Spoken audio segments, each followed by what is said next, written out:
బొట్టు గురించి వెంటనే చెప్పేస్తున్నారు. ఎంత గొప్ప మాట వాడారంటే వసిన్యాది దేవతలు ముఖచంద్ర కళంకాభం మృగనాభి విశేషక. అమ్మవారి బొట్టు దేనితో పెట్టుకుంటుంది అంటే మృగనాభితో పెట్టుకుంటుంది. మృగనాభి అంటే కస్తూరి.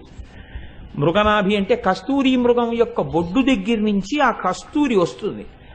ఆ కస్తూరి మృగం ఏం చేస్తుందంటే దాని వాసన దానికి తగులుతుంది మేత మేసేటప్పుడు.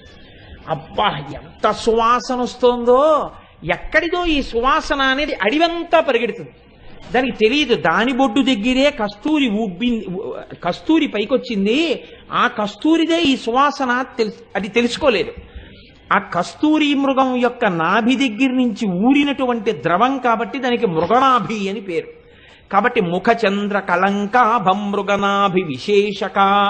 అమ్మా, నీ ముఖమండలమునందు నీ లలాటమునందు పెట్టుకున్నటువంటి బొట్టు ఎలా ఉంది?